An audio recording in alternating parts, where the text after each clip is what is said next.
ओम गणेशाय नमः। ओम नमः शिवाय। मैं निखिल ज्योतिषाचार्य आप सभी का मेरे चैनल पर पुनः स्वागत करता हूं। आशा करता हूं कि आप सभी स्वस्थ होंगे।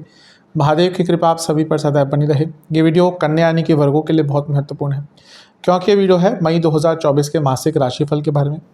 कैसा रहेगा मई का महीना कन्या के लिए। मेरा मासिक राशिफल जीवन की प्रमुख चीज़ों पर आधारित होता है, जैसे कि सामान्य विश्लेषण, career, business, income, investment, love life, married life, students और सेहत। और वीडियो के अंत में कुछ विशेष उपाय भी बताता हूं, जिसके करने से महीने की सकारात्मकता में वृद्धि अवश्य होती है। यदि आपकी लग्न राशि या चंद्र राशि कन्या है, दोनों ही अवश्य राशिफल को देख सकते हैं। कहाँ से सटीकता ज़्यादा आती है, मैं हर बार समझाने का प्रयास करता हूँ। लग्न राशि बहुत सटीकता देती है, बहुत विशेष होती है आपकी लग्न राशि। तो यदि आपको पता है तो वहाँ से देखिए। नहीं कन्फर्म, कई लोगों को नहीं अपना टाइम पता होता एग्जैक्टली, तो अगर आपको अपनी चंद्र राशि पता है तो उसके लिए भी यही राशिफल होगा। टेक्निकली अलग अलग राशिफल नहीं बन सकते, सटीकता ज़्यादा मेरे हिसाब से लग्न राशि से आती है। तो शुरुआत करते हैं इस अत्यंत महत्वपूर्ण राशिफल का सामान्य विश्लेषण के साथ। शुरुआत करेंगे सामान्य विश्लेषण से। महीना बहुत अच्छा दिख रहा है कई एस्पेक्ट्स में। सबसे पहला कारण यही है कि गुरु आपके नवम भाव में आ गए। अगर हम लग्न से ही शुरुआत करें तो लग्न पर गुरु की दृष्टि आ जाएगी पंचम, यानी कि क्रिएटिविटी, यानी कि जीवन में भाग्य का साथ, यानी कि जीवन में सकारात्मकता, यानी कि जीवन में वृद्धि। तो बहुत विशेष आपके लिए गुरु का प्रभाव होगा। गुरु 1 मई से ही आपके लग्न भाव को देखना शुरू कर देंगे, और अपने आप में वो चौथे भाव के स्वामी हैं जो प्रॉपर्टी का योग बनाते हैं, और अपने आप में वो सप्तमेश है जो विवाह का योग बनाते हैं। और बृहस्पति, जैसा मैं कई बार बता चुका हूँ, वृद्धि के कारक हैं, एक्सपेंशन के कारक हैं। जैसे ही वो भाग्य स्थान में आएंगे आपके पूरे जीवन को एक्सपेंड करेंगे, और भाग्य का साथ आपको बहुत मिलेगा। मैं अलग से एक विस्तृत वीडियो बना ही चुका हूँ, बृहस्पति का प्रभाव हर लग्न के लिए, यानी कि कन्या लग्न के लिए भी बना ही चुका हूँ। तो अगर आपने नहीं देखा है अब तक तो चैनल पे है अवेलेबल, आप थोड़ा सा सर्च करके उसको देख सकते हैं। गुरु का लग्न पर प्रभाव बहुत इम्पॉर्टेंट होता है और बार बार नहीं आता। अब देखिए, अभी गुरु आपके लग्न को देख रहे हैं मई से 1 साल के लिए देखेंगे। उसके बाद करीबन 5 साल बाद जब आपके वो लग्न में आएंगे तब लग्न पर प्रभाव आएगा।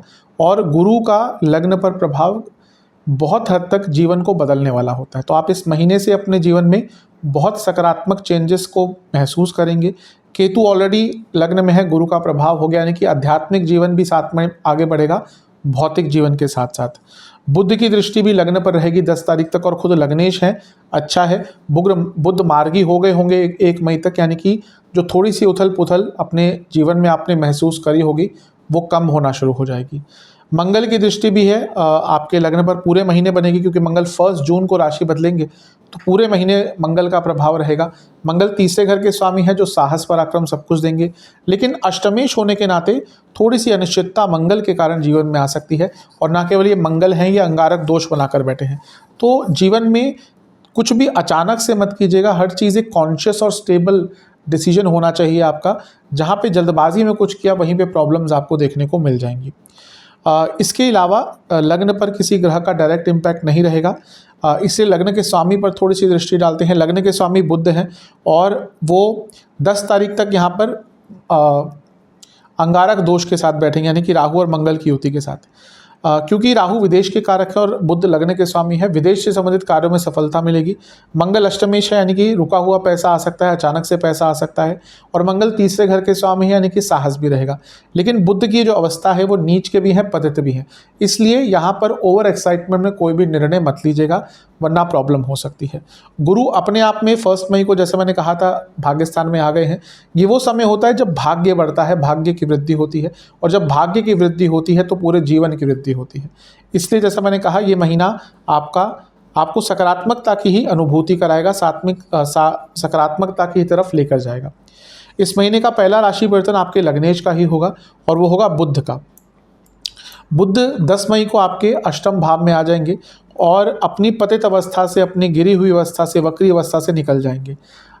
मानता हूं कि कन्या के लिए पिछला 1-1.5 महीना मानसिक, शारीरिक, भौतिक रूप से थोड़ा अप्स एंड डाउन्स भरा रहा होगा, क्योंकि 25 मार्च के आसपास होली वाले दिन आपके लग्न में ग्रहण लगा था, फिर सप्तम में ग्रहण लगा था। ये चंद्र ग्रहण था, ये सूर्य ग्रहण था। तो जीवन में पिछले 1-1.5 महीने में बहुत चेंजेस अचानक से आए होंगे। और प्रॉब्लम यह है कि आपके लग्न के स्वामी ही यहाँ पर वापस गिर गए थे 9 या 10 अप्रैल के आसपास। अब वो ठीक स्थिति में आएंगे। अष्टम में बुध एकमात्र ग्रह हैं जिनको पैसे के लिए बहुत अच्छा कहा जाता है। तो यहाँ पे अचानक से धन का आगमन हो सकता है या कोई अच्छी न्यूज़ आ सकती है, लेकिन बुध लग्नेश है, अष्टम में आना सेहत पर तो बुरा प्रभाव डालेगा ही। तो अपनी सेहत का ध्यान 10 मई के बाद अवश्य रखिएगा, अन्यथा भौतिक जीवन में कोई ना कोई अच्छी न्यूज़ आपको अवश्य बुध यहाँ पर देके जाएंगे। इसके बाद जो राशि परिवर्तन होगा वो सूर्य का होगा और वो 14 मई को आपके नवम भाव में आकर विराजमान हो जाएंगे।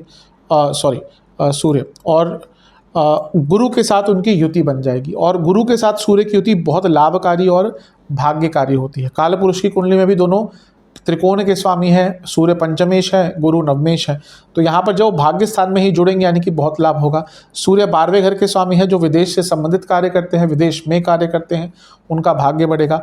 और ये दोनों ही कहीं ना कहीं धार्मिक स्थलों के दर्शन के लिए इंपॉर्टेंट है, क्योंकि गुरु खुद धार्मिक स्थल हैं, सूर्य मंदिरों के कारक हैं। तो बहुत संभावना है कि आप में से कई लोग किसी धार्मिक स्थल का दर्शन भी अचानक से करने मई के महीने में जा सकते हैं या फिर ऑलरेडी आपने प्लान करके रखा होगा। भाग्य यहाँ पर अवश्य बढ़ेगा। सूर्य का यहाँ पे आना यानी कि भाग्य का साथ भी मिलेगा और आपका जो शौर्य है, पराक्रम है, उसको भी प्रकाश सूर्य का मिलेगा। लेकिन सूर्य का नवम में आना पिताजी की सेहत के लिए कभी भी अच्छा नहीं होता, तो पिताजी की सेहत का अवश्य यहाँ पर ध्यान दीजिएगा। एक और राशि परिवर्तन होगा इस महीने में 19 तारीख को, जब शुक्र नवम भाव में आ जाएंगे। शुक्र अपनी ही राशि में आ रहे हैं और यहाँ पर बहुत राजयोग बनाएंगे। वो क्यों? पहला तो अपनी ही राशि में नवमेश है यानी कि भाग्य योग, लक्ष्मी योग, धन योग, और यहाँ पर गुरु के साथ उनकी युति है जो कि केंद्र त्रिकोण राजयोग बन जाता है और ये सब नवम भाव में हो रहा है।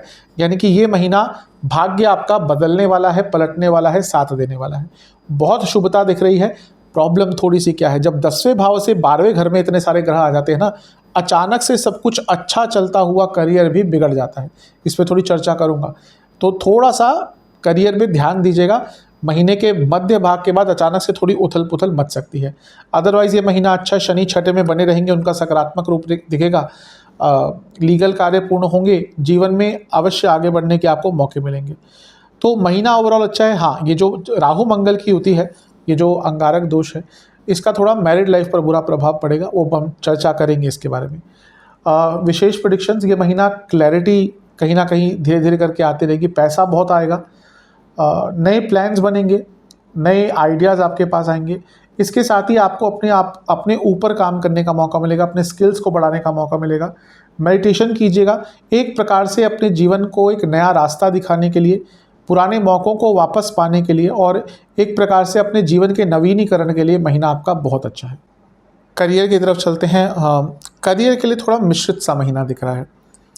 कारण ये है कि दशमेश जो आपके बुध हैं, जो लग्नेश भी हैं, वो वैसे तो अच्छी अवस्था में हो जाएंगे। क्यों? क्योंकि पहले तो वो वक्री थे, पतित थे, वापस गिर गए थे, राहु के साथ थे, अंगारक दोष में युक्त थे।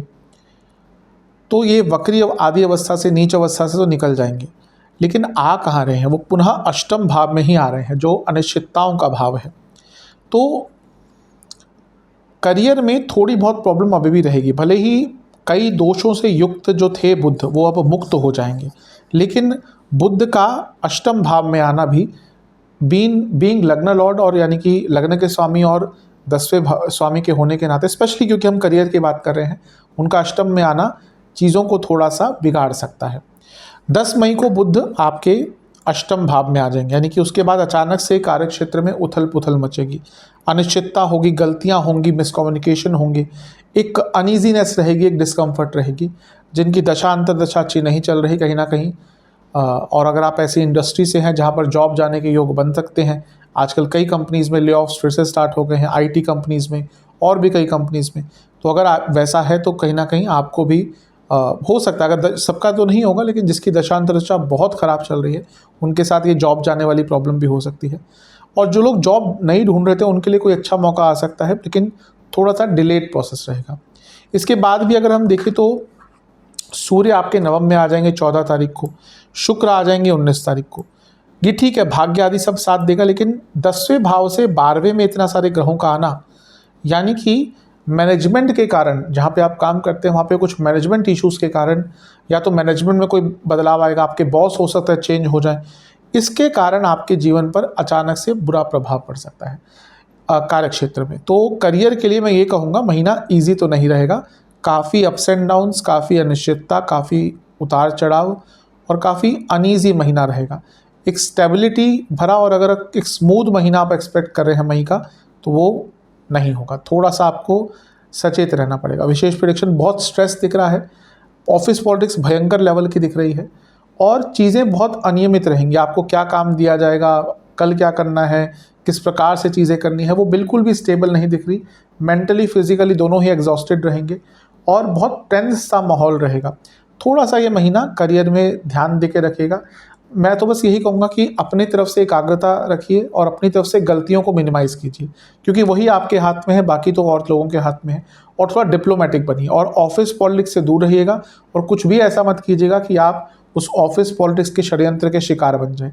अकेलापन बहुत रहेगा कार्यक्षेत्र में, आपको लगेगा कि इतना टाइम काम करने के बाद भी कहीं ना कहीं आपको कोई समझता नहीं है और वो अवश्य एक वैक्यूम आपके जीवन में क्रिएट करेगा। थोड़ा सा नेगेटिव महीना है कार्यक्षेत्र के लिए। चलते हैं बिजनेस की तरफ। बिजनेस के लिए महीना तो बहुत अच्छा दिख रहा है, क्योंकि सबसे पहली बात है कि आपके जो सप्तमेश है यानी कि गुरु, वो नवम भाव में आगे भाग्य स्थान में, यानी कि बिजनेस में वृद्धि होगी, क्योंकि सप्तम भाव बिजनेस का होता है। उसके स्वामी ही भाग्य स्थान में बैठकर लग्न को भी देखेंगे और सप्तम से 11वें को भी देखेंगे, यानी कि सप्तम का लाभ। तो ये महीना आपका बहुत अच्छा रहेगा, बहुत विशेष रहेगा, पैसा आएगा। बुध जो लग्नेश हैं वो 10 तारीख तक यहाँ पे रहेंगे और वो वक्र अवस्था से निकल चुके होंगे, मार्गी हो गए होंगे और आगे की तरफ अग्रसर होंगे। तो ये महीना एक शुभता ही दिखा रहा है। बुध वैसे भी बिजनेस के लिए बहुत इंपॉर्टेंट होते हैं। हो सकता है आपने पिछले 1-1.5 महीने में कोई गलत निर्णय लिया हो, आपके काम अटके हों बिजनेस में, अब वो चीज़ें थोड़ा सा ठीक होंगी और आगे की तरफ बढ़ेंगी। तो महीना बहुत अच्छा है बिजनेस के संदर्भ में। वैसे भी देखिए, सूर्य की युति गुरु से हो जाएगी, गुरु सप्तमेश हैं तो उनकी युति सूर्य से होगी, जो 12वें घर के स्वामी हैं। विदेश से पैसा आएगा, या फिर कुछ सरकारी कार्य अटक रहे थे वो पूर्ण होंगे और बिजनेस को एक गति प्रदान होगी। शुक्र की युति भी गुरु से हो जाएगी 19 तारीख को, और शुक्र धनेश है, यानी कि पैसा आपका महीने के अंत में काफ़ी बढ़ेगा, महीने के अंत में बड़ा लाभ हो सकता है।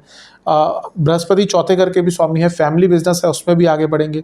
और शुक्र स्वयं नवम भाव के स्वामी है, उनकी गुरु के साथ युति, यानी कि बिजनेस में भाग्य का भी साथ मिलेगा।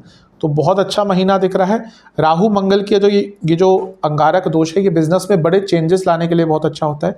स्पेशली अगर मशीनरी आदि का कोई आपका बिजनेस है, कुछ प्रोडक्शन यूनिट है, कुछ मैन्युफैक्चर आप करते हैं, मार्केटिंग का कार्य है, इन सब कार्यों में आपको बड़े बदलाव लाने को मिल सकते हैं। तो बहुत अच्छा महीना दिख रहा है बिजनेस के संदर्भ में।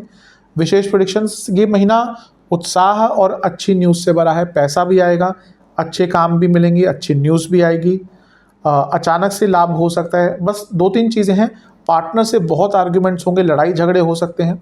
पैसा कभी कभी ज़्यादा आता है। देखिए, एक तरह की मोह माया ही है धन भी, और अपने साथ वो कई प्रकार के विकार लाती है। उसमें से एक होता है कि जब पैसा ज़्यादा आता है तो संबंध बिगड़ते हैं, वैसा ही पार्टनर्स के साथ हो सकता है। ज़्यादा लालच भी इस महीने भारी पड़ेगा और मिसकम्युनिकेशन भारी पड़ेगा, और थोड़ा सा आप ओवर वर्क करेंगे, उसके कारण भी प्रोडक्टिविटी और क्रिएटिविटी पर थोड़ा सा प्रभाव नेगेटिव पड़ सकता है। ओवरऑल देखा जाए तो महीना बहुत अच्छा है। चलते हैं इनकम, इन्वेस्टमेंट और एक्सपेंसेस की तरफ। इनकम की बात करें तो क्योंकि गुरु अब आपके नवम भाव में आकर लग्न को देखना शुरू हो ही जाएंगे, अपने आप में धन के कारक है, तो महीना अच्छा ही जाएगा। शुक्र जो लक्ष्मी के दूसरे कारक हैं, वो अपने ही स्थान में आ जाएंगे 19 तारीख को। तो ओवरऑल ये महीना पैसा कमाने के लिए अच्छा है। हाँ, कोई बहुत ज़्यादा स्पेशल धन योगा, बहुत इम्पैक्टफुल नहीं बन रहा, लेकिन ठीक ठाक महीना है जहाँ पे आप पैसा कमा पाएंगे। हाँ, बुध का अष्टम में आना 10 तारीख को, ये कभी कभी अचानक से कोई बड़ा धन दिला देता है व्यक्ति को, तो अचानक से आकस्मिक धन प्राप्ति के योग तो है और पैसा भी ठीक ठाक आएगा।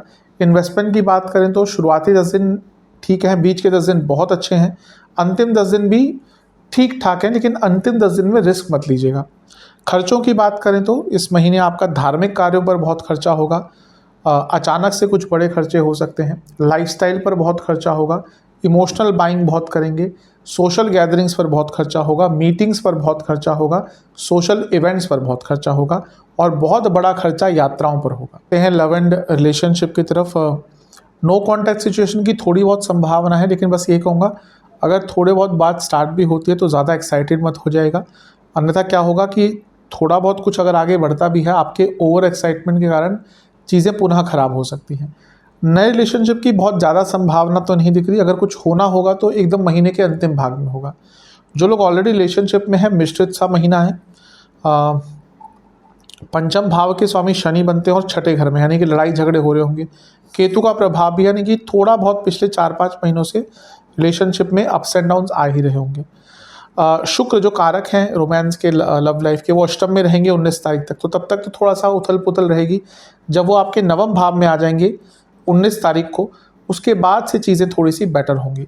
तो थोड़ा मिश्रित सा ही महीना दिख रहा है। अप्स एंड डाउन्स अवश्य इस महीने में काफ़ी आएंगे। विशेष प्रेडिक्शन, मैच्योरिटी दिखानी पड़ेगी। स्ट्रेसफुल बहुत टाइम आएगा, उसको हैंडल कीजिएगा। किसी भी बात को अपूर्ण मत छोड़िएगा कि हाँ कुछ कह दिया फिर उसके बाद कुछ कम्युनिकेशन नहीं किया, ऐसा किया तो प्रॉब्लम बहुत बढ़ सकती है। कई ऐसी स्थिति आएंगी जो आपको भ्रमित भी करेंगी, आपको उससे भी बचना है। और पेशेंस बहुत दिखाना, ये महीना पेशेंस बहुत इंपॉर्टेंट रहेगी आपके लिए। पेशेंस दिखाना, जल्दबाजी में कुछ भी कार्य किया उसका बुरा प्रभाव होगा। थोड़ा सा ध्यान भी आपका इधर उधर जा सकता है, अपने ऊपर नियंत्रण रखिएगा। ठीक ठाक सा मिश्रित सा महीना ही दिख रहा है रिलेशनशिप के लिए। वैवाहिक जीवन की तरफ चलते हैं। थोड़ा सा प्रॉब्लमेटिक महीना है। कारण ये है कि सप्तम में मंगल है, ऑलरेडी मंगल दोष चल रहा है, और उनकी युति राहु के साथ ही, तो ये अंगारक दोष बन गया। बुध भी यहाँ पे थे तो चीज़ों को और इंटेंसिफाई किया होगा। हाँ, बुध 10 मई को यहाँ पर आ जाएंगे, लेकिन फिर भी बहुत ज़्यादा कोई अच्छा प्रभाव नहीं रहेगा, क्योंकि जो अंगारक दोष है ये और प्रबल हो जाएगा। पहले तो बुध यहाँ पे थे तो थोड़ा सा वो जो इंटेंसिटी थी अंगारक दोष की वो थोड़ी कम हो जाएगी, लेकिन जैसे ही 10 तारीख को बुध आपके अष्टम भाव में जाएंगे यहाँ पर, तो उसके बाद ये राहु मंगल की होती है, जो अंगारक दोष है ये बहुत अचानक से इंटेंसिफाई हो सकता है। तो थोड़ा सा ध्यान दीजिएगा। मैरिड लाइफ के लिए महीना बहुत अच्छा और बहुत शुभ तो नहीं कहूँगा। 2 प्रकार की चीज़ें हो सकती हैं। पहला तो संबंध बहुत बिगड़ सकते हैं। राहु है, मंगल है, गुस्सा भी होगा, क्लैरिटी की कमी भी होगी, अविश्वास भी उत्पन्न होगा और डिसकंटेंटमेंट भी होगी। लेकिन अगर किसी की कुंडली बहुत ही अच्छी है कि हाँ कोई बहुत ज़्यादा बुरा योग नहीं है उनके, तो इतनी ज़्यादा प्रॉब्लम नहीं आएगी। लेकिन आपके पति या पत्नी की तबीयत अचानक से ख़राब हो सकती है। इवन इंजरी, एक्सीडेंट और थोड़ा बहुत रोग के योग उनके बन रहे हैं। तो अपने हस्बैंड या अपनी वाइफ, अपने पति या पत्नी का ध्यान यहाँ पे रखिएगा। लेडीज़ हैं तो अपने हस्बैंड का, जेंट्स हैं या मेल हैं तो अपनी वाइफ का, क्योंकि उनकी तबीयत पर भी, उनके फिज़िकल और मेंटल सेहत पर भी इस महीने थोड़ा बुरा प्रभाव पड़ सकता है। विशेष प्रेडिक्शंस, महीना बहुत अनिश्चितता भरा रहेगा। विश्वास की, जैसे मैंने कहा, कमी रहेगी, अविश्वास रहेगा, समझ नहीं आएगा कि क्या हो रहा है। चेंजेस बहुत सारे आएंगे जो नहीं आप हैंडल कर पाएंगे। गुस्सा भी रहेगा, इमोशंस भी बहुत हाई रहेंगे, जल्दबाजी भी रहेगी, इंटेंसिटी भी रहेगी, ऊर्जा भी रहेगी और एक दूसरे को समझ भी नहीं पाएंगे। तो ये महीना मैरिड लाइफ में एक बहुत अनिश्चितता लेकर अवश्य आएगा। स्टूडेंट्स की तरफ चलते हैं। एग्ज़ाम से शुरू करेंगे। ठीक है, महीना ओवरऑल ठीक ठाक ही दिख रहा है आपका। सबसे बड़ी चीज़ है तो कि बुध की अवस्था थोड़ी सी पहले से ठीक हो जाएगी, तो एक सुधार होगा। शुरुआती दिन, एग्ज़ाम्स की बात करते हैं, शुरुआती 10 दिन अच्छे हैं, बीच के 10 दिन पुरानी गलतियां दोहराएंगे और कम्युनिकेशन प्रॉब्लम हो सकती है। अदरवाइज़ ठीक है। अंतिम 10 दिन मन कहीं और ही रहेगा, इसके कारण प्रॉब्लम हो सकती है। ओवरऑल महीना अच्छा है, प्रोग्रेशन का है, यानी कि आगे बढ़ेंगे, जीवन आगे बढ़ेगा। हाँ, टेंशन बहुत रहेगी, लेकिन फिर भी ये ऐसा महीना है जो प्रोडक्टिविटी लेके आएगा स्टूडेंट्स के लिए, क्रिएटिविटी लेके आएगा और उनका जीवन आगे बढ़ेगा। थोड़ी सी अथॉरिटी और थोड़ा सा कॉन्फिडेंस, ये भी पिछले कुछ 1-1.5 महीने से कंपैरिजन करेंगे तो अच्छा रहेगा। तो हाँ, ये महीना स्टूडेंट्स के लिए अच्छा है। एग्ज़ाम्स में जो मैंने 2-3 चीज़ें कही हैं उनका ध्यान रखिएगा। और सबसे इम्पॉर्टेंट चीज़ ये है कि ओवरऑल अपने कम्युनिकेशन पर काम कीजिए, क्योंकि उसकी थोड़ी सी यहाँ पे अभी कमी दिख रही है। सेहत की बात करते हैं। हाँ, सेहत का ध्यान दीजिएगा। बुध की अवस्था पहले से अच्छी हो रही है, लेकिन 10 तारीख के बाद भी जाएंगे तो अष्टम भाव में ही, तो प्रॉब्लम्स रहेंगी। ऑलरेडी केतु लग्न में चल ही रहे हैं। मैंने कहा था, लंबे अरसे से कहता रहा हूँ कि नवंबर के बाद से सेहत में अप्स एंड डाउन्स आ ही गए होंगे, पिछले नवंबर से 2023 से। तो सेहत को लेकर तो कॉन्शियस रहना ही पड़ेगा। ये महीना भी कोई बहुत खास नहीं दिख रहा। क्या क्या प्रॉब्लम ज़्यादा तंग करेंगी? ENT, ईयर नोज थ्रोट, खांसी जुकाम, skin infections, overall infections, private part से जुड़े इन्फेक्शंस, इसके साथ ही स्किन डिसऑर्डर्स तंग करेंगे। नसों के रोग बहुत तंग करेंगे। जिनको हार्ट की प्रॉब्लम में बहुत दिक्कत हो सकती है, इन सब चीज़ों पर बहुत ध्यान दीजिएगा। और पर्टिकुलरली महिलाओं में यूट्रस की प्रॉब्लम इस महीने ज़्यादा रहेगी। पुरुषों को भी थोड़ा बहुत प्रोस्टेट का प्रॉब्लम आ सकता है, लेकिन ज़्यादा महिलाओं को यहाँ पर प्रॉब्लम होगी। शुरुआती 10 दिन BP, इन्फेक्शंस, हृदय संबंधित रोग। बीच के 10 दिन हार्मोनल प्रॉब्लम, हड्डियों के रोग, स्पाइनल प्रॉब्लम्स और आँखों की प्रॉब्लम। अंतिम 10 दिन पुनः आँखों की प्रॉब्लम, दांतों के रोग, हड्डियों के रोग तंग करेंगे। चेस्ट के एरिया में कोई प्रॉब्लम हो सकती है, शोल्डर आदि में दर्द हो सकता है, जॉइंट्स की प्रॉब्लम बहुत रहेगी और इसके साथ ही स्लीप डिसऑर्डर्स बहुत रहेंगे। गाय के स्वरूप में गणपति जी को दुर्वा अर्पण कर 2 मीठे पान का भोग लगाकर, 4 लड्डुओं का भोग लगाकर और इसके साथ ही 3 बार उनकी आरती कर और 2 बार गणेश चालीसा का पाठ कर आपको गणेश मंदिर में या शिव मंदिर में थोड़ी सी दक्षिणा अर्पण करनी है। नहीं मंदिर जा सकते तो घर में रहकर भी जितना यथासंभव कर सकते हैं उतना कीजिएगा। आशा करता हूँ वीडियो काम आएगा। चैनल पर नए हैं सब्सक्राइब कीजिए, वीडियो को लाइक कीजिए। मिलता हूँ अगली वीडियो में, तब तक के लिए ओम नमः।